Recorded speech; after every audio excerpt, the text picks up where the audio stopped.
The Utah Jazz have been for some number of weeks and months trying to trade Rudy Gobert. And the interesting thing is, it looks like they have a deal in place if the Chicago Bulls can make a trade before the NBA draft to acquire draft capital that they can move to the Utah Jazz. So NBA sources last night were telling us the Utah Jazz and the Chicago Bulls have a trade in principle, but the Jazz are close to getting a king's ransom. They absolutely want a first-round pick in this year's NBA draft and a future first-round pick. But the biggest question is, will the Chicago Bulls include Patrick Williams in this trade? And Jake, my biggest question is, should the Utah Jazz make this deal without Patrick Williams? Yeah, I think for the Utah Jazz, it's a big risk. And the reason I say it's a big risk is because the Utah Jazz don't exactly have a storied history in the draft. They don't have a great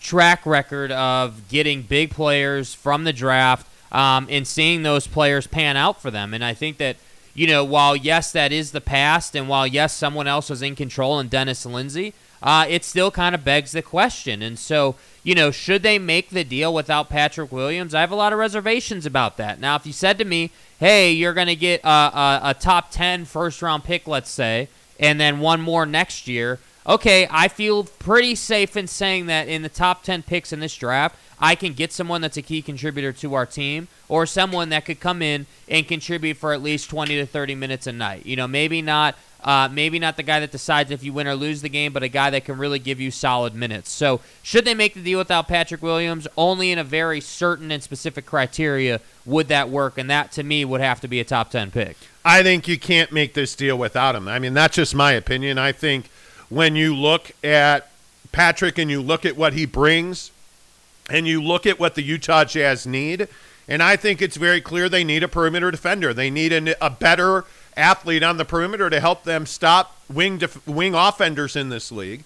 The Utah Jazz last year were very clearly weak. I mean, there's nobody's going to deny that the Utah Jazz had issues defending the perimeter. And a big culprit of that was Rudy Gobert. Now, obviously, Bojan Bogdanovic is a guy that struggles to defend the perimeter, but you know what I would say about that? Hey, man, if you bring Pat Williams into this team and he's a guy that can be the guy defending pick and rolls and switches on Bojan Bogdanovic's side, it makes it a whole lot more palatable to have Bojan Bogdanovic out there because, again, I am in the camp that believes that Bojan Bogdanovic can be the third or fourth option on a championship team because he's an elite three-point shooter. But again, I'm not an NBA general manager, and I'm not running the Utah Jazz. And I'm telling you right now, as sure as I am sitting here, if Pat Williams is not in this deal, I don't know that I can make that deal because you just are not going to get better. And we've heard all kinds of rumors about this, and sources yesterday told me that the Utah Jazz were still pretty adamant about Patrick Williams. The problem is the Chicago Bulls, Jake, are far more adamant that they don't want to trade Patrick Williams. Right. And the other name that we've talked about a lot is Ayo Dosunmu, who I know the Bulls don't want to trade. I just don't know if you make a trade with the Bulls, even if you get 2 first-rounders. My personal opinion is that's not enough to trade Rudy Gobert for 2 first-round picks. That just doesn't meet the bar for me. Well, and I mean, obviously you're also getting, Vucevic and you're getting Kobe White. And the thing is when you go and you do a deal of this magnitude and you're just getting the first-round picks as opposed to a bona fide contributor, somebody who's proven and clearly has a lot of upside in his game, there's risk in that. There's no question about it. But also, I might add that Danny Ainge has a clear ability to draft. I mean, you're talking about a guy who drafted Jason Tatum and went and got Jaylen Brown. And that's what I'm saying. It wouldn't surprise me if this deal got done, assuming that those two picks were high-caliber first-round picks. I don't think that if you're Danny Ainge, you're taking a first-round pick that's in the 20s. I don't think that works for the Utah Jazz, and I think the Utah Jazz need to prioritize that. They need to prioritize making sure that whenever they do this deal, because that's the other side of this. There's a lot of people saying, well, they could bring Rudy back. They're not bringing him back. You don't put this guy in the center of trade talks and in the middle of all this fire and controversy and then try to bring him back. That's not how that works. So to me, he's gone. It's just going to be a matter of what that looks like. So should they make the deal without Patrick Williams? Ideally, no. But at the same time, they're not in a position exactly to dictate to all these other teams. Yeah, I think that's a huge thing, too, as we talk about the Utah Jazz trading Rudy Gobert this morning on the show. I think it is one of those deals where you have to ask yourself, well, how much am I going to hold out for? Because I think when you are looking at what the Jazz have versus what the Jazz need, I just don't see a way that you can, and this is just my opinion, I don't see a way that you can send Rudy Gobert out for Vucevic and 2 first-round picks.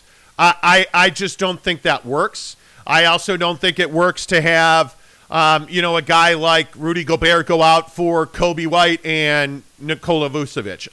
That's not value in return. This is the premier defender in the NBA. He's by far the best rim protector in the NBA. And in my opinion, there's real value in that, especially to a team like the Chicago Bulls, who has struggled so mightily to do exactly what Rudy Gobert's done for the Utah Jazz, which is rim protect and close the paint. Now, is he a liability, Rudy, on the perimeter? Yes, he is. I totally understand that. The Chicago Bulls have a much deeper level of athleticism compared to the Utah Jazz. You can absorb Rudy Gobert into your defensive scheme when you have guys like a Zach LaVine, when you have all these other pieces, a DeMar DeRozan, a Javonte Green, an Ayo Dosunmu, an Alex Caruso, who, by the way, I heard yesterday one guy saying that Alex Caruso very well may be in this deal, that he would certainly be an upgrade. I don't think there's any doubt about that. I mean, Alex Caruso brings you a different level of athleticism and defensively speaking, if I could talk today, which clearly I can't. It's Tuesday. Monday because we were off. Right, yesterday. Good point. I mean, what is enough from the Bulls? Because I still don't know, is Vucevic, is Kobe White and Alex Caruso with 2 first-round picks. Is that enough? Well, there's a dynamic at play where obviously you have to match the money, and so what's enough? First off, that conversation starts with, all right, we just need to get to a place where the money works. Firstly, so Vucevic has to be in the deal 100%, and then Kobe White probably supplements that to get you equal on money. But then the conversation shifts to, okay, we're equal on money. But now what do we feel like we need to get back to make this deal worth it, to get proper value for an all-star and a 3-time Defensive Player of the Year guy? That's the trouble. That's what's holding up the Rudy Gobert process. And holding up might be strong. Maybe that's not the right verbiage. I think, that's the difficulty in the process, I guess would be a better way that I'd like to say that. Because at the end of the day, nothing is holding up the deal. It's a negotiation, and Danny Ainge simply has to choose how much garbage he wants to take back. And I think whether we're talking about the Herter deal in Atlanta, whether we're talking about Vucevic in Chicago, or whether we're talking about a different deal, Danny Ainge, when it comes down to it, brass tacks, what are you willing to take back to get this contract off your books? And that's simply going to define a number of things. Number one, it's going to define what you can do after you make this deal, whatever deal you make. Number two, not only is this deal going to define it, but the deals after this deal are going to define how long Donovan Mitchell decides he wants to stay or how he feels coming into this season.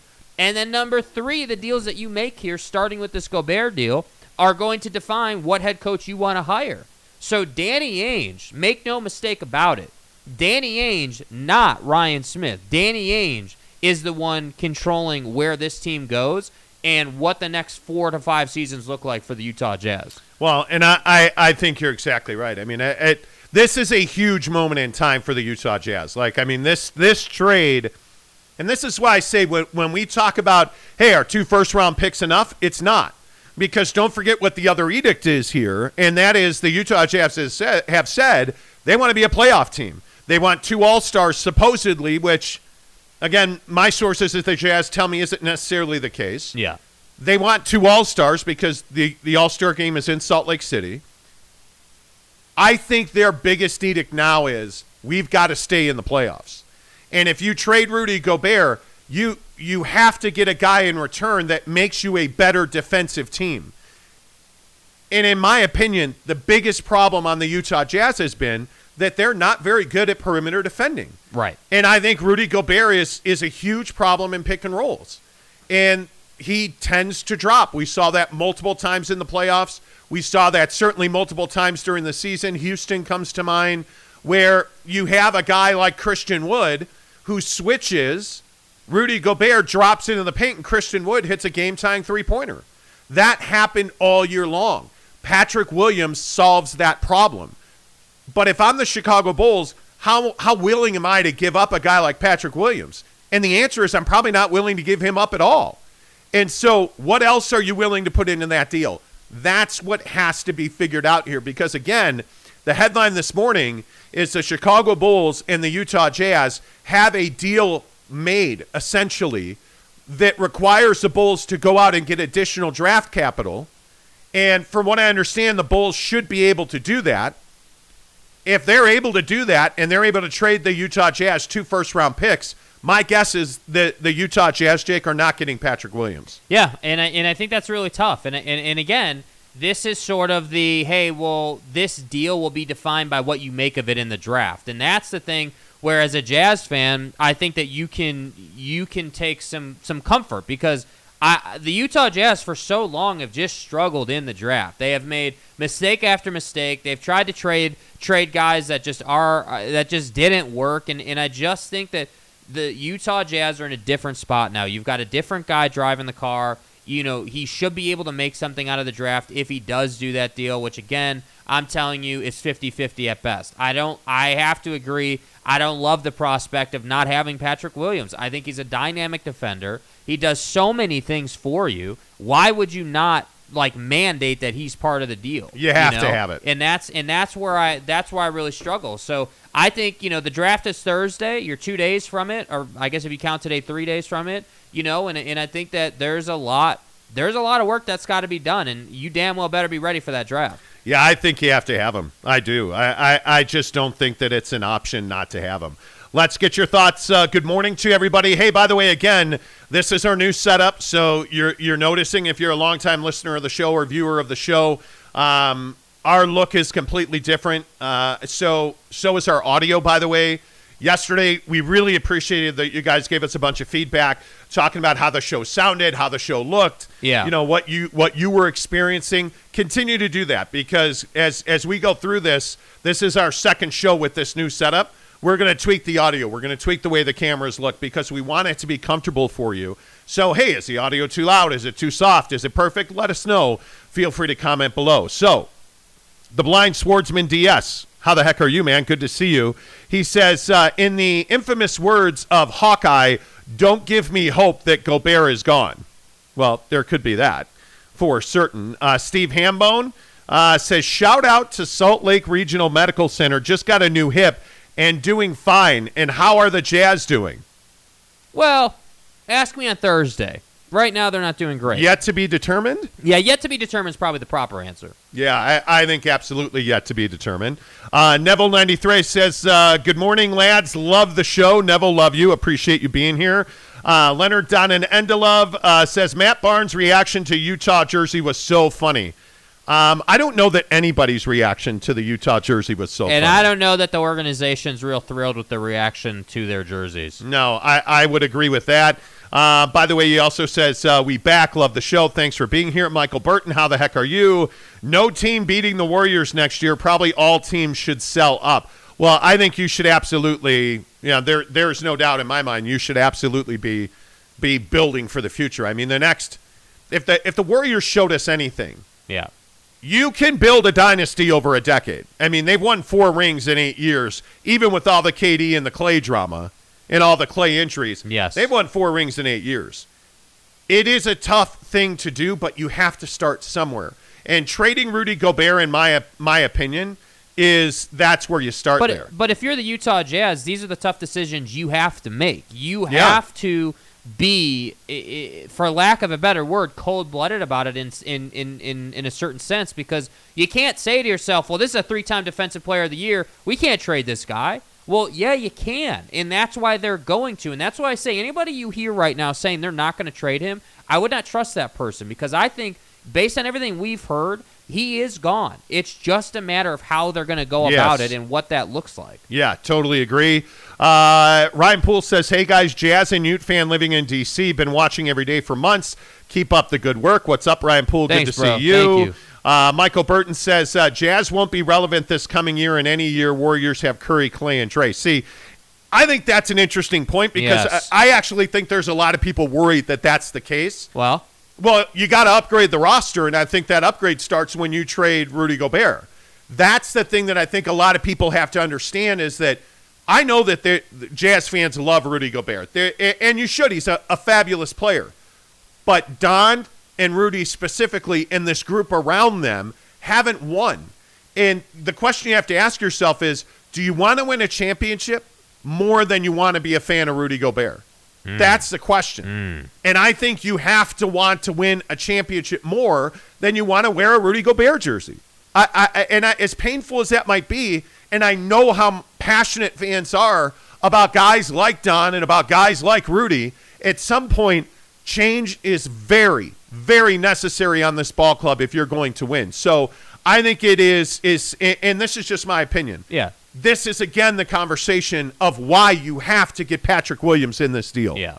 I think because when you're giving away a guy like Rudy Gobert, 2 first-round picks is not enough. Yeah. And as huge as that is with, and we're going to talk about Chet Holmgren in the NBA draft here in a minute, but as huge as that is with talents like Chet Holmgren, Jake, I think you need more than 2 first-round picks. Well, here. and I think the distinction so clearly is that Patrick Williams, you know what you have in him already. He's been on the floor. He's fouled guys. He's played defense. He's put tape together of elite pick and roll space awareness. And I know that sounds really complicated in basketball and ease, if you will, but like he understands where he is on the floor and where he needs to be and what spots he needs to get to put himself in the best position possible to be successful. And I cannot emphasize this enough.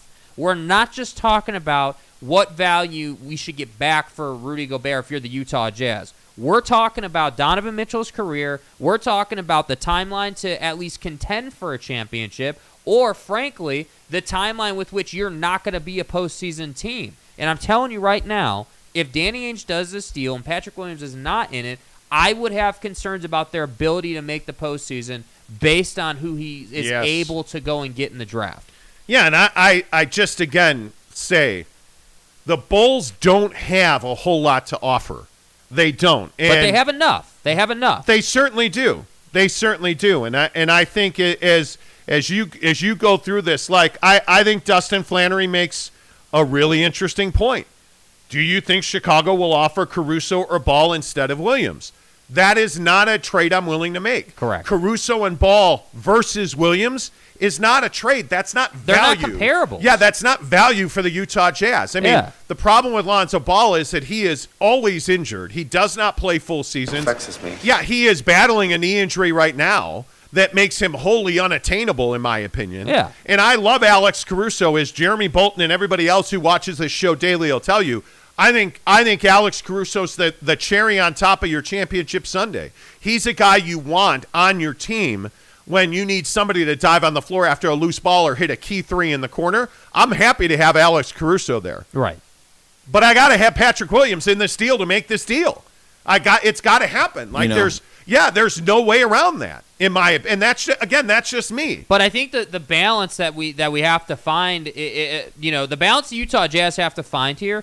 And this is why I think ultimately they will do this deal with the picks. That's my opinion. We're not hearing that. That's just my opinion. But ultimately why I think it does work out that they do this deal with the picks is because they're not in a position to dictate to the Chicago Bulls or any other team. That is not the position you are in, and you're paying that price because of what Dennis Lindsey did. And so my thing just is that if you're Danny Ainge and you want to get active in this draft, you damn well better get this deal done. This deal has to be done so you can operate in the draft, so you can start making calls, so you can start having the next conversations. And that's what's troubling to me is like, how long do you sit in this window where you're going back and forth with the Chicago Bulls on what they're willing to do and how this trade's going to be set up? That's what I think is also really valuable here is the time, because they don't have endless time. You got to get on with making this deal. You got to get on with moving Mike Conley if you can. And then you got to get on with the draft. And then from that point, you got to get on with hiring a head coach. So that's what I'm saying. Rudy's not coming back. Moving Rudy is not simply an opinion or an option. Moving Rudy is part of a process. He is the linchpin that is your offseason, and that's why it's so important to get him off your books, because that's going to free up a lot of flexibility. And I have to say, as much as I don't trust the prior regimes of the Utah Jazz, this is why Danny Ainge is here. You can trust in Danny Ainge. Danny Ainge's track record speaks for itself. The Boston Celtics did lose in the finals, but they got there, right? If I said to you right here today, hey, yeah, they're going to trade Rudy Gobert, but Donovan Mitchell and this Utah Jazz squad that they build is going to contend for an NBA championship and they're going to make an NBA Finals appearance,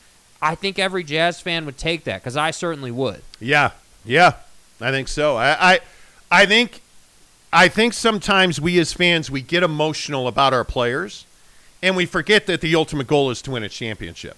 And until we remember that, it makes it difficult.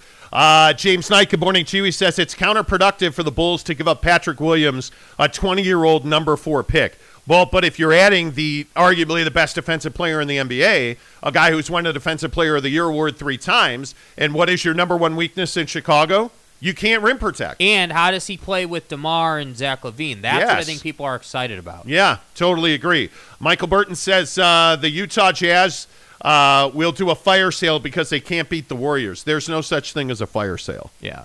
I mean, a fire sale is let's trade everything we have and dwell at the bottom of the NBA. And that's some Sacramento Kings behavior. We don't need that. Yeah, I totally agree with that. Rudy Sanchez, the Jazz can turn those picks into another player as well as being traded out of the draft. I mean, it'd be nice if you got 2 first-round picks, but again, I just don't think that you can get those picks and not get a star player in return. Well, and I just don't think that you're operating. I think it's a pretty safe assumption to make that they're not operating with the concept of, hey, we're going to get picks to try and make something else happen. That's right. This is Rudy Gobert, bro. Like, as much as I'm not a Rudy guy, you're talking about a player who's a 3-time Defensive Player of the Year and clearly on his own is worth wins. It didn't work out in Quinn's system. It didn't work out with Donovan Mitchell. That doesn't mean that Rudy sucks. Rudy has a ton of value. So you're not operating from the standpoint of, hey, I just want picks and a couple of odds and ends for Rudy Gobert. That's not good enough. That's why I agree with you. Patrick Williams does have to be in this deal, but I just don't think Danny's got enough leverage to make that happen. Well, we're going to find out. I mean, I think we're going to find out because there's a lot of people. Dante May says Patrick Williams or no deal. I don't give a flying firefly. Right. That's a direct the flying fire. Right. All gas, no break. Right. Yeah, I think that's Full what that send. Flying firefly and stuff. Right. I don't know. I think the bottom line on this is I don't think you can make this deal without Patrick Williams. But you're going to get to a point where you're not going to have a choice at some point in this offseason. Like, you need to – do we understand they can't wait till, like, August to trade Rudy Gobert? We get that, right? Like, there's not a scenario where – you're going to sit here and just put your hands under your butt on the chair and, like, just wait. That's not going to work. Like they don't – that's what I'm saying. Like, I understand the sentiment, and I even agree with it to the commenter, hey, no Pat Williams, no deal. Yes, I agree with that sentiment, and I would love for that to be the case, but it's just simply not the case. You're not – it's just not how it works. Yeah, no, I think no matter what you do here, you cannot miss on this trade. And – the thing that I keep going back to with the Utah Jazz and the Chicago Bulls for that matter, where you are, you're at such a critical tipping point. Like if you look at the Chicago Bulls, you're coming off of easily your best season in a decade. You're relevant again. You have a player in Zach LaVine that is in line for a max contract that you're going to do everything you can do to return him to the fold. DeMar DeRozan is one of the best stories in the NBA last year. But you were terrible on defense. The reason you didn't advance further in the playoffs is because you couldn't stop anybody. You bring in the stopper at the rim, now all of a sudden you bring a different component. Whereas with the Jazz, you're at your ceiling. You're maxed with this group of players. Significant change is required. And by the way, not to be redundant, The Utah Jazz need a win in a bad, bad way. And I don't mean on the floor. I just mean off the floor. With the debacle that was the uniforms, the multiple year after year, losing early in the playoffs, disappointment, Don's going everywhere but Salt Lake City. You need a win. And this Rudy Gobert trade is the best right now opportunity for you to get a win. Because as we've been reporting for 6 months now, this team is all in on Donovan Mitchell. They're going to build this team around him to suit his strengths. Whether that's trading Rudy Gobert, whether that's hiring a head coach, they're going to do everything that they can do to placate and keep Donovan Mitchell happy and give him the best opportunity to thrive, Jake. And I think that's exactly what they should be doing. Yeah, absolutely. And that's why I say all this nonsense that I'm hearing, from the local media and on Twitter and nationally about how, the Utah Jazz have the option of bringing him back. They don't have to trade, quote, they don't have to trade Rudy. Yes, they do. It is not optional. If you don't trade Rudy Gobert, you're going to have more issues this summer. By the way, you sent this to me last night. Anybody see Rudy Gobert's Instagram lately? Yeah, I didn't see any Utah Jazz references on there anymore. So yeah, he knows. He took it off of his Twitter and Instagram last night. He knows. So, yeah, we'll see. It is. This is unfortunately the most difficult part of the equation. I mean, it just is what it is. Yeah. This is how business is done in the NBA, right? Let's run through some of your comments here. You can see that we're able to put your comments on the screen now because of technology and upgrades and stuff. After today's show, the only way that you'll be able to get your comment on the screen is by leaving us a tip, which you can do at the bottom of the screen here on YouTube. You'll notice a little $sign. Click that $sign, donate $1, $100. Really, we're looking for $1 million donations. Your entire savings account. Yeah, fine. If you could sell the house and tip us your equity, don't do that. That would be dumb. That would be very dumb. Alex says, do you guys think Mitchell is a good enough playmaker to start at point? I don't know. I don't think you want Donovan Mitchell on the ball. Mm-hmm. I think you want a point guard that can handle the ball on a possession in, possession out basis. That's why, in theory, a guy like Lonzo Ball works well, because it'd be nice to have Lonzo Ball bringing the ball up every time and Don off the ball. We saw this with Mike Conley, frankly. We saw this with Joe Ingles when he was here. When Donovan Mitchell's off the ball, he's a far more effective player. Does that change if Donovan comes back with a lethal mid-range game? Yeah, it probably does. It probably does. But I want Donovan Mitchell off the ball. And if that's Mike Conley or whoever winds up being your point guard this year, hey, that's great. I think you need ball generals in depth on this team. I don't think you have – Mike Conley's not a starting point guard anymore in this league, in my opinion. Jordan Clarkson's not a point guard. This is the Jared Butler conversation for the Utah Jazz. Mm-hmm. You need a guy that can be an on-the-ball general. Jared Butler was drafted to be that guy. Now you got to develop him into that guy. But no, I don't want Don on the ball. I really don't. Well, and the problem for Donovan Mitchell is he's not 6'6", right? He's 6'1", 6'2", I think. Somewhere in that range. Thick as hell. So dude is built like a point guard, but has the tenacity and scoring ability of a shooting guard. And while the league, obviously is positionless, as they say, I do think that Donovan Mitchell's highest best use is off the ball, being fed and put in positions to score. And I'm telling you, right now, we haven't even scratched the surface on Donovan Mitchell's ability, and that's because there hasn't been a roster put around him that really highlights his talents and puts him in prime positions to score. Now, that said, I think that once he is put in that position, and I hope that's this season, but definitely next season, once that happens, there's no excuses for Donovan Mitchell. The Donovan Mitchell is a superstar train will be decided once that happens, because I think he's got a lot of proving to do. I think he can be a superstar in this league, but I think he needs to show that. He needs to show that he can lead a team. That's one of the biggest problems for Donovan Mitchell right now. I need to see that he has matured enough to lead a team through the good and through the bad. That's what I want to see. Yeah, and I think that's a very interesting question. I wonder how it turns out. Jay Watkins, good morning to you. He says, Vooch, Kobe, plus multiple picks plus the 18th pick. I don't know. I mean, the Bulls don't have draft capital. I mean, their future picks are leveraged, and Danny Ainge wants a first-round pick this year for Rudy Gobert, which I'd be asking for as well. I think the Bulls are going to have to flip that 18th pick to get multiple picks to make this deal with the Utah Jazz, in my opinion. So I think that's the only way you make that happen. Brandon Whitesides, good morning to you, my friend. Bulls suck, he says. We tell them what we want or they get nothing.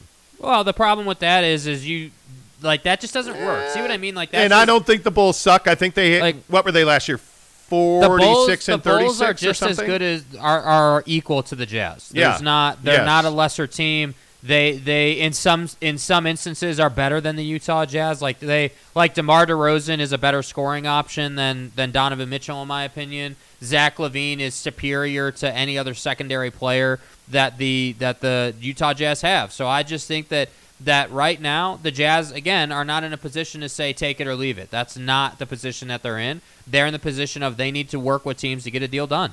Yeah, and I think the Bulls very clearly last year had one of the best years that they've had. Yeah. Again, in a decade. So this was a resurgent year for them.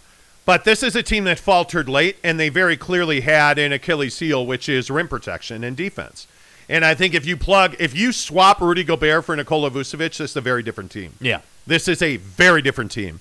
And if you keep Patrick Williams and Rudy Gobert, now this is a really good defensive team. What do you have to give up? Are you giving up Alex Caruso? He was a key piece of your puzzle last year. One of the reasons the Bulls faltered is when Caruso got, that broken wrist. And he got Grayson Allen. Yeah, I mean, he got Grayson Allen and stuff. But the bottom line is I think you're just in a situation where you got to figure out, what you're doing with Rudy. You got to figure out how much you value him and what you need. That to me is a bigger thing. All right. One other thing I want to add into this conversation is the Kyrie Irving conundrum. Right. The conversation with Kyrie Irving, because we broke the news on the show yesterday that Kyrie Irving and the Nets have essentially said, hey, no, F you. No, sir, F you. And they're moving on from each other. So Kyrie Irving is readily available. NBA sources told me yesterday that Kyrie's preferred destinations are the LA Lakers and the Miami Heat. The problem is both of those teams trading while they're over the luxury tax would hard cap them, which means under no circumstances could they add salary.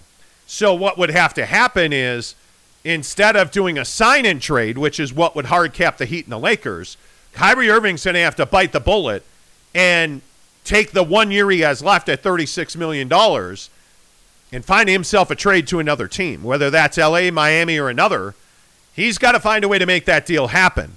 And the debate is, how much of a headache is Kyrie Irving, and is he worth it? And, Jake, you say unequivocally you don't think he's worth it. Yeah, he's not worth it. He hasn't shown the ability to win on his own. And I think the problem is that, the last time he did anything of significance in the league, as far as any of these teams that he would want to go to are concerned, was with LeBron. Now, obviously, people are going to say, well, LeBron's a Laker. Why wouldn't they team up? Well, sure, they could team up, and I do think that good things would happen. I think that, they've shown that they can work together. They've shown they've won a championship together. Okay, cool. Put the formula back together, and theoretically, you should be a championship contender. I agree with that one team. But if you're the Utah Jazz, if you're the Miami Heat, if you're any of these other teams that are looking at Kyrie Irving, this guy's missed more. I think it's like 123 games he's missed over the last couple of seasons. Now, again, that thing we're not allowed to talk about on YouTube happened, and so he was out. And, he's got a lot of personal stuff that he brings to the table that I would just like to call baggage. Whatever it is that prevents you from playing as a person, that's baggage. He's got a lot of that. And that's why I say for 99% of the league, he's not a good option. By the way, everyone says, oh, well, he loves his teammates. Well, whether it's his teammates or he's not in tune with his front office, he's a pain in the ass to have on your team. And that's why I would not have Kyrie Irving on my team. Well, thankfully, you're not the one running the Lakers or the Heat. Yeah, because thankfully. I actually think he's worth it. Mm-hmm. So let's get comments rolling on Kyrie. If you're just tuning into the show this morning, thank you so much for being here. We're talking about the Utah Jazz trading Rudy Gobert. The latest news on that and the latest details are that the Bulls and the Jazz have the details of a trade worked out. but it's going to require multiple draft picks coming from Chicago to Utah, which means the Chicago Bulls will likely have to trade that number 18 pick to acquire multiple picks to make this deal with the Jazz happen. And the question we've debated this morning is, what is value in return for the Chicago Bulls and for the Utah Jazz? Very clearly, the Jazz would like Patrick Williams. I think the Chicago Bulls would like to include 2 first-round picks, including a pick this year in the first round, and they would like to keep Patrick Williams. I don't see a trade scenario where the Jazz could make that deal and get value. Do you? Because I also don't know, and one of our commenters this morning is asking a very interesting question. Who's the better player in the future? Hullabilly wants to know. Ayo Dosunmu or Jared Butler? Ayo Dosunmu. Well, right now, wouldn't you have to say it's Ayo Dosunmu? I just don't think if you're the Utah Jazz, you can take that risk. You've shown zero ability over the last decade to develop anybody. Donovan Mitchell has developed himself. Rudy Gobert hasn't developed really at all. He's always been a natural, gifted defender, and what else has really developed? Because it wasn't the jumper. It wasn't anything really offensively. Like, there's not been clear development for these guys as far as the Jazz are concerned. So that's why I say I don't think that you can, if you're Danny Ainge, can sit here and say, yeah, we're all of a sudden just going to start developing guys. Because if that was the case, you wouldn't need to ask for Ayo Dosunmu, or you wouldn't feel the need to get that guy. You'd go in the draft, you'd get this deal done, and you would turn whatever you got out of the draft into a contributor. And look, I as many of you know, I'm a huge Chicago Bulls fan. Like, I grew up in Chicago. If you look behind us, we have the Mike Gatorade poster. Like, I mean, Ayo Dosunmu is a quality young player in this league. Yeah. But Ayo Dosunmu is also a Chicago kid. Ayo Dosunmu is a University of Illinois alum. Like, this is a Chicago guy. Yeah. And he showed his three-point shooting got better last year. Every game he played, Ayo Dosunmu is a guy that the Bulls value at a high level. The Bulls, I think, know they need to add Rudy Gobert. I would just be surprised if they're willing to do Patrick Williams and or Ayo Dosunmu. I just, with where they were last year, I would just be really surprised by that. Ayo Dosunmu was a key contributor for them. Make no mistake about it. I mean, I wouldn't want to move him either. Patrick Williams, on the other hand, I think it's viable to move him because you're getting Rudy Gobert. That is I want to be specific. The reason that they can bring on Rudy and be okay with losing Patrick Williams is because you have other guys who play good defense. I mean, DeMar plays solid defense. Zach typically plays solid defense. The issue that I have with Zach is he hasn't stayed healthy. That's the problem with Zach LaVine. So that's what I'm saying. Like, these all come down to preferences and choices. So for me, I would make the deal if I was the Bulls. If I was the Jazz, I would not make the deal if it was just picks, because like the Celtics developed Jason Tatum and Jaylen Brown. But how long did that take? And this is, I think, a really important point in these conversations we're having this morning. How long have we been watching Jaylen and Jason struggle to get to the NBA Finals? What has it been, 4 seasons now? I think probably 3-4 seasons that they've been working together, trying to make it happen. In Tatum's rookie year, he posterizes LeBron in the Eastern Conference Finals. So these guys were showing ability, and it just took time to develop. Danny Ainge isn't in that position. The stated goal, once again, is to be a postseason contender. Yeah, but I think the other issue for Chicago is they don't have power forward depth. I mean, their one power forward on this roster is Patrick Williams. And I think when you look at the other bigs that they run right now, I mean, you look at Vucevic, obviously, we know how soft he is. You look at Derrick Jones Jr., he's not really a power forward. He's more of a 3 than he is even a 5 or a 4. Tony Bradley's a big, but, like, they don't have another power forward on this team. Yeah. That's why I also think it's interesting. Bojan Bogdanovic has to have value to them. He has to have value to them.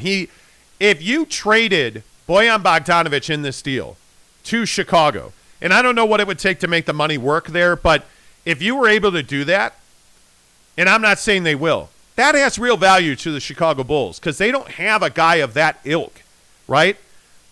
But I still maintain a third team is the best option in this deal. Yeah. Because the Bulls have needs. The Bulls are light up front. Like, I mean, you're talking about Tristan Thompson probably being your best center option. If you trade Vooch, Yeah. I think your best center option is Tony Bradley and Tristan Thompson. Yeah. I mean, so obviously you have to have Rudy Gobert. Like that's the only reason you make this trade from the Chicago side. Yeah. But you still have issues at power forward. And that's what I'm saying. It doesn't solve all their needs one way or the other. Even if you keep Patrick Williams, he's the only guy you got, at that position. And so I don't know, man. I just think that $41 million becomes a ball breaker. It does for anybody. But the fact is that, again, the trouble is Danny Ainge isn't in a position to dictate to these teams. And I think that ultimately is why they will do the deal with the picks. Yeah, I don't know, man. I think it'll be really interesting to see where this deal ends up. I also think it's going to be very interesting to see, what happens at the top of this draft. Because, there are so many teams out there. I think one round left makes a really good point. I really hope the Jazz go with Atlanta. Apparently, they are the most aggressive team right now in the trade market. The Atlanta Hawks are really trying to make a deal. Yeah. The problem is, in a Rudy Gobert scenario, the Atlanta Hawks have made it pretty clear that you're going to have to take Clint Capela and John Collins, which brings you more problems. Yeah. And they're not willing to include DeAndre Hunter in that deal. That's not a deal. I mean, if they truly want the Utah Jazz to take Kevin Huerter, and they want the Utah Jazz to take Clint Capela, and they want the Utah Jazz to take John Collins, that's not a trade. That's not a deal that makes sense for the Utah Jazz. Though, I think it just doesn't. We've seen a lot of noise about John Collins going places in the league as far as other teams.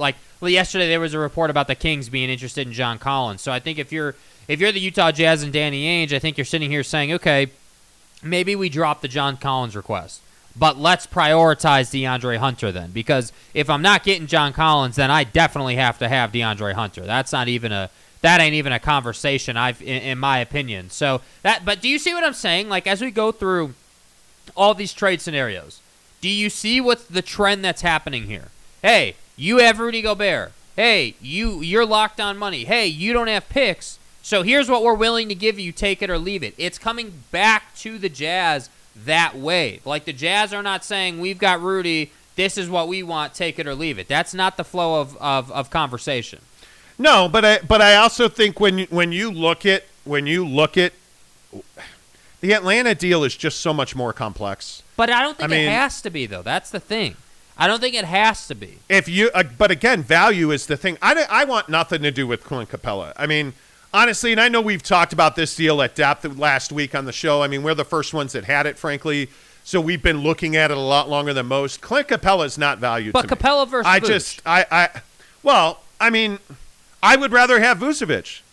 I think he brings you more offensively, and I know that we're talking about the value of Rudy Gobert, and I know that we're talking about how close the Jazz are to making that deal. Yeah. But to me, Clint Capela, he's a known entity. I know what Clint Capela is. I know that he is a huge money guy that gives you a little bit here and a little bit there. John Collins is a guy that can jump out of the gym. He can rim protect, and he can shoot the three a little bit. He's a really good rebounder. He's an athlete. He can defend three positions. I like John Collins a hell of a lot more than I like Clint Capela. Y'all feel me? But I am not, in my opinion, I'm not willing to take back 3 contracts that are longer in term, that handicap you, that don't give you flexibility, that don't allow you to get better as a team. And I look at Kevin Huerter, and Kevin's a nice player. He's a nice player. But I feel like Kevin's pretty much at his ceiling, and he's going into a deal that I think is 4 years and is averaging $19 million a year. That's not a smart acquisition for the Utah Jazz. 4 years, $65 million deal, once again escalating on the deal. This year it's 14.5. Next year it's 15.5. The year after it's 16.8. The following year, which would be 25-26 is 17.9. I can't see doing that. And you got to take Clint Capela.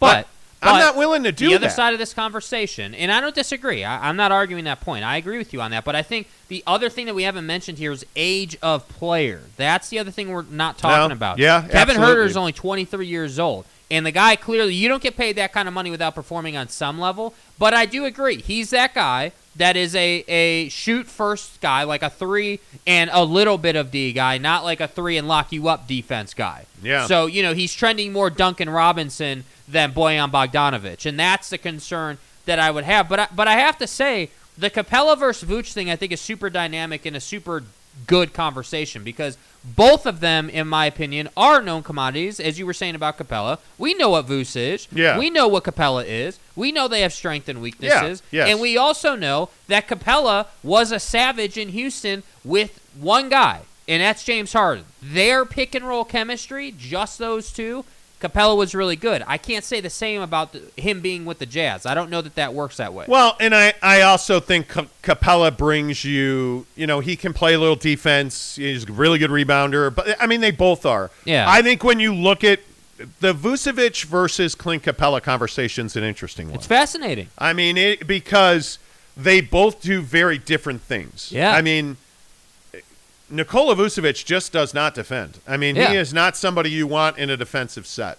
Clint Capela can give you a little scoring, but he isn't a shooter. He's not the shooter that Vucevic is. Yep. So I guess it just depends. What are you prioritizing? Do you want to space the floor, or do you want a guy that's going to protect the paint? And what is it, if you make the Bulls deal, what does that mean for Hassan Whiteside?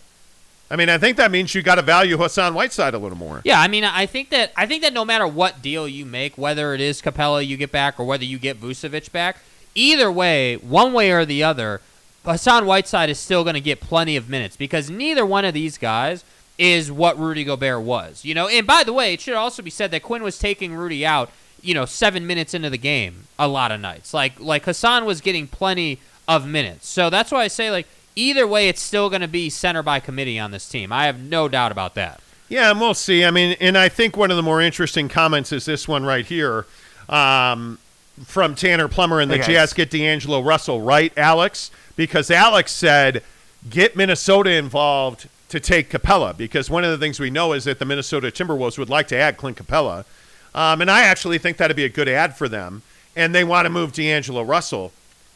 I think D'Angelo's a really good fit in Utah. I mean, obviously he's a three-point guy. He's a versatile guy that can create his own shot. He can bring a lot of weapons to you offensively, and he's actually not awful defensively. He creates space for Don. So he does create space for Donovan. I agree with that. So I think, I absolutely would agree with that if you can get Minnesota involved, that'd be great. I mean, and I know that the Jazz, T-Wolves, and Celtics were talking last year when the whole Marcus Smart thing was happening, but the Jazz weren't able to get that deal done. So there is likely an open line of communication there. But I don't know. I think it'll be interesting to see where all this hashes out, because I think this is a very complex trade to make. But, Tanner Plummer also says, I hate to be a complainer. Complain, so here please, comes the complaint. Please. He says, the video now looks too bright. Okay. Sorry, but you asked for feedback on how the setup looks. The way you're reading that, though. My God. Hey guys. Well, Tanner yesterday said it wasn't bright enough. Yeah, we're trying to find. So it's trial and error for us. It's like as he said earlier in the show. This is our second show with the new setup. So a lot of this is trial and error. I am happy to hear that we're not getting audio complaints, which tells me that we were able to figure that out on some level. But I would love to know how the audio sounds today versus yesterday for people who listened yesterday. Yeah, Tanner also has breaking news now. Oh, wow. Woj tweeted this a few minutes ago. Nicholas Batum. Batum goes to Dynamite. Yeah. Batum goes to Dynamite. Right. I see what he did there. Boom and Batum and, and it all kind of works together. He's opted out of his deal, but he is expected to go back to the LA Clippers. Yeah, they need to restructure his deal for money purposes. Yep, I would agree. One Round Left says, we're more than likely going to have to bring back Whiteside if we acquire Vucevic. Somebody may throw him a mid-level exception this summer, though. I think he's just such a mercurial figure. I don't think we have any idea what he is. And that's the other thing, too. And then we should probably move on. But, because, we got to get to Kyrie and stuff. But, that's the other thing you got to consider. This deal and the deals that they make, a lot of these guys aren't going to be here long term. The Vucevic's of the world, these are transactional players. These are not guys that you're building some championship club around. These are guys that are just going to be here for a cup of coffee. You're going to move on from them. And it ultimately, that's what I'm saying. This first deal is huge. He's not coming back, bro. You need to move him. He ain't coming back. And then hopefully with what deal you're able to make, it gives you breathing space to make another deal out of that one. Yeah, you need to make the Rudy deal. Yeah, it's got to happen. You have to do that. All right, let's talk NBA draft because I think this is a big part of this. Chaboy! Yeah. You're a huge Chet Holmgren guy. I am. Big believer. Big believer. That's a slurp fest for you. It is. It is absolutely a slurpathon. Yeah. Slurping it up, man. Why? The guy weighs like 37 pounds. Seems like a great opportunity to slurp and splash. Yeah, man. Guy can get buckets. Wow. He can get buckets. What is it that you like about him? I like that he's a 7-footer. He's not 6'10". He's 7 feet tall, as listed. I like that he has a good feel for the game, meaning that he's not taking terrible shots. Like, he understands how to work to get a good shot for himself. I do think that, if we're directly comparing him to Kevin Durant is more athletic than Chet Holmgren was at the same age. Kevin Durant had more shooting ability than Chet has at the same age. Like, I think that Kevin Durant was just further along than Chet is currently. That said, I still think that Chet Holmgren has a lot of flashes of what Kevin was at that age, meaning a really wiry, thin-framed guy. This guy's 7 feet tall. He's 195 pounds, so he's not a real thick guy. He is wiry, tall, skinny dude who needs to lift weights, and I'm not even joking. The guy has got to put muscle on, and my biggest concern with Chet is that he is going to pick up that major injury in his rookie year because he is so slight, because he hasn't played against full grown-ass men in the NBA who are strong and have been lifting and are just bulls. That's a different beast. So I like him mainly because he can shoot the basketball at a really high level. That's what I like about Chet. What I would say is, and the reason I'm a Jabari Smith guy, is because I think Jabari's ready to play defense in the NBA. Mm-hmm. And that's my biggest concern about Chet Holmgren is I just don't see that Chet's a guy who's built to play NBA basketball right now today. I think you put a 6'10 Jabari Smith on the floor in Orlando, and he makes a lot of sense. Obviously, he brings a wide skill set, but he can defend, really 2, 3, 4, and some people believe that he can defend point in this league. I don't want Jabari Smith defending Trae Young. I don't want him, but he can defend a guy like a Luka Doncic, right? Luka's probably going to get the better of that matchup, but Jabari can compete, and that's what I like about him. He's more NBA ready than Chet, and let's be honest, Chet Holmgren, my bro, let's get you some fettuccine. Let's get you into the weight room. Can we get some Olympic lifting? Lift? Yeah, do you even lift? Like, Chet, we need to get some muscle on that body, Obviously man. not. And I don't think it's crazy to compare him to Kevin Durant. I don't compare anybody to KD. Chet Holmgren can shoot. He's got a bit of a handle, more than a bit of a handle. The guy can move the ball. But how does he score at the rim in this league? That's the biggest question. I don't think he's going to be that guy. I don't think he's going to be Mr. at the rim. I think he is a mid-range sniper guy. I think that he's and there's not a lot of comparables because he is 7 foot, but I think, not that he is anything like Dirk was, but I think that when you think about Dirk's game, but do you hear the names you're throwing out there? Yes, dude. I don't think you understand how clean this guy's shot is, how capable he is of scoring and at the rate that he can. I agree with you. Jabari Smith is definitely the better guy. I don't. Chet Holmgren is listed at 196 pounds. Yeah. I mean, watching him in conference this year, that's generous. That guy must have like boulders in his pocket when he's taking that weight. I'm just telling you, man. He's not 200 pounds. I'm just telling you, anytime you've got a guy that can handle and can shoot, yes, he needs to lift weights. I've said that repeatedly over the last 5 minutes. He does need to strengthen his body. He doesn't have an NBA body right this second. But what he is 7 feet tall, and you can't teach that. You can't teach length. You can't teach height. So if he puts on weight, he's going to be able to get to spots. And that's what I'm saying. He is not going to be posterize you guy. He is going to be elbow jumper, three-point guy. That's what he's going to do. Yeah. Some of the comments are funny, like Tanner Plummer saying, what is it with Jake with tall, slender basketball players? I don't know. TPG says the next... What is it with Jazz fans with guys who are 6'1" and are trying to be superstars? Okay, here we go. What is it? I want to ask that question. If I like tall, slim guys, what is it with Jazz fans and 6'1" guys? Come on, you know what I mean? I mean, it's the same thing. It's the same thing. You can't teach 7 feet tall, bro. Oh, my God. You can't teach it. Well, if Chet starts to switch teams in order to chase a ring, then we can compare him to KD Tanner says. Y'all feel me? I don't disagree with that. I don't disagree, as I've said. Buddy is a ring chaser. It's true. That is a kick in the bag to Chaboy, Kevin Durant. It's true, though. He's not wrong. Look at your boy. Look at your boy over your shoulder, man. Dude ain't wrong, man. This dude's a ring chaser. We all know that. We know that, man. Oh, my God. Yeah, we know that. That was savage. Yeah, we know that. Savage. James Knight says, come on, Jake, you're losing cred with this take, bro. No, I'm not. You always say that. That's what I love. Everyone always says, oh, you're losing credibility. Oh. You guys hate Rudy Gobert. You guys don't know what you're talking about. And then, by the way, Chet Holmgren is going to roll out with 20 in his rookie season, and everyone's going to be like, oh, yeah, he can play. Chet's going to put on number 7, and he's never going to look back. Yeah, he can play. Yeah, I know he can play, guy. Here. I know he can play. Get out of here. I mean, and by the way, if we're seriously talking about what, let's see, where is he? Jaden Ivey is who I'm looking for. Yeah, Jaden Ivey from Purdue. How many people have a boner over Jaden Ivey? Like, this is a guy that it seems like, and if I'm Sacramento at number 4, I'm trading out because everybody and their brother wants Jaden Ivey. So, hey, give me multiple picks, and I'll turn those guys into stars. Well, it's Sacramento, so you don't turn guys into stars. But the point is, Jaden Ivey might be the hottest guy in the league right now as far as the draft goes. Yeah, I mean, this draft has a ton of talent. That's why I say if you're the Utah Jazz, getting draft capital, specifically top 10 draft capital in the first round, is very valuable. The problem is I don't trust that they can develop these guys. That's the issue. Banchero or Holmgren?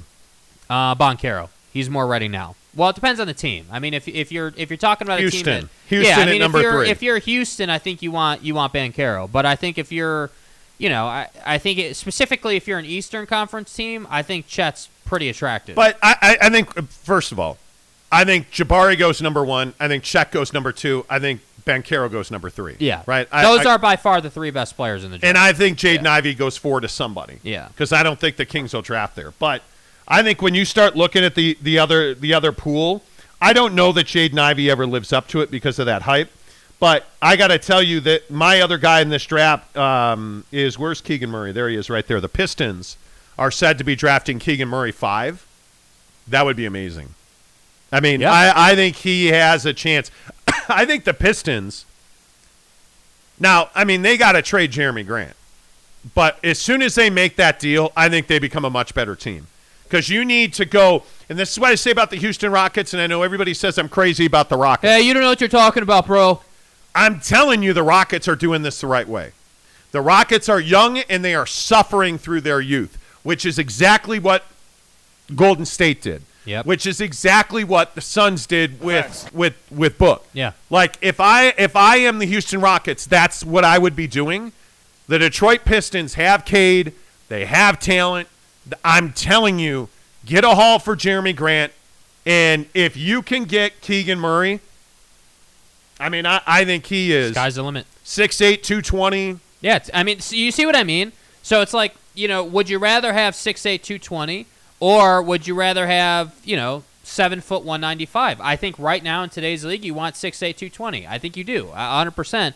But I just think that the thing about Chet Holmgren that I like versus a couple of these other options is I just think that his ability at his height is just so rare, bro. Like, it is so rare. If there's even a 1% chance that dude can get to 205, 210 pounds inside of that frame, you got a problem on your hands, dude. He is going to be a problem. And that's why I say I think he's worth the risk. I agree with you. There are better options right here today. Banchero is a better option, in my opinion, for a winning club. Like, if you can trade up and go and pick him up, great. I think he's a great option. I think Jabari, great option. These are all guys that are going to be contributors right now today. But I think when we talk about most upside, most of like, hey, I'm here, but I want to get there, that's Chet Holmgren. Yeah, I think it's going to be interesting to see exactly what happens with Chet. I think he is a fascinating prospect. Yeah. The one thing I will say, and I hope we don't do it, and well, too late. we try to build guys up to be, he's the next Kevin Durant. He's an assassin. I mean, look at the shape and size of his unit. Like,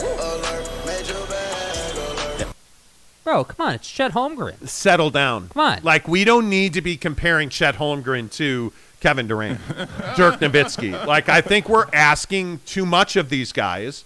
You got to let them come in and develop. And I think Chet's a really talented player. None of these top 5 guys frankly, none of these top 5 guys should struggle to assimilate to the NBA game. Mm-hmm. They shouldn't. But I think our expectations are what are going to limit the top end for these guys. Yeah. That's my opinion. I just think that. Yeah, that's fair. Yeah. That's my opinion. Okay, a couple more comments in here because then we got to get rolling to burger joints that are killing you. Tanner Plummer says, wow, dang, I haven't heard the bag alert drop in a long time. Yeah, I mean, Bag alert's a good drop. Yeah, dude, it's a really good drop. It is. TPG says Chet is nowhere near Dirk. I don't know that anybody will be. I'm not saying that the guy is Dirk right now. What I'm saying is that he's not the guy that's going to go up and posterize you. That's not his game. That's not what he's trying to do. He did that, yes, coming up, but that's because he was bigger than everybody else. When you're talking about the NBA game, I'm talking about a guy that really should translate to a lethal mid-range player, like someone who's just going to shoot over you, and he needs to develop his post game. Like, that's why I think that the Dirk comparison is there. Interesting question, Havoc says, in your opinion, who has the biggest potential to become a top 20 player of all time? Well, Banchero or Chet Holmgren. Yeah. I mean, they're upsides.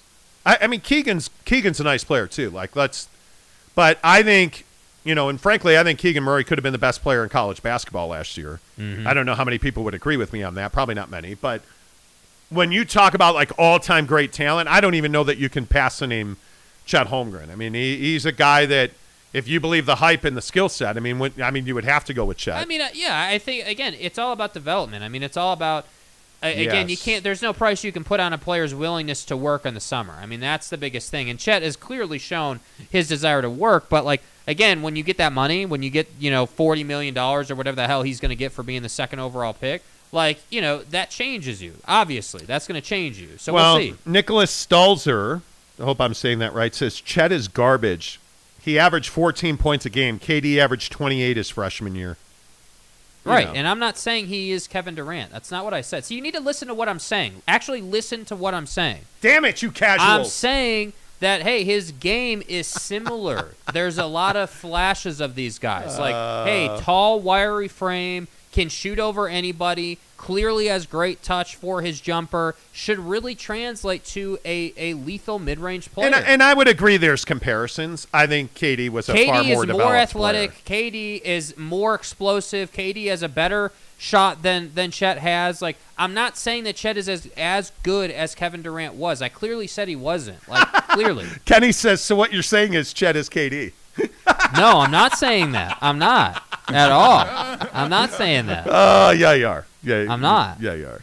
Yeah, you are. Hulla Billy says Chet is not garbage. No, he's not garbage at all. At all. Good news. Good news. Everybody ready? Ben Gomez says Jesus Christ loves all of you.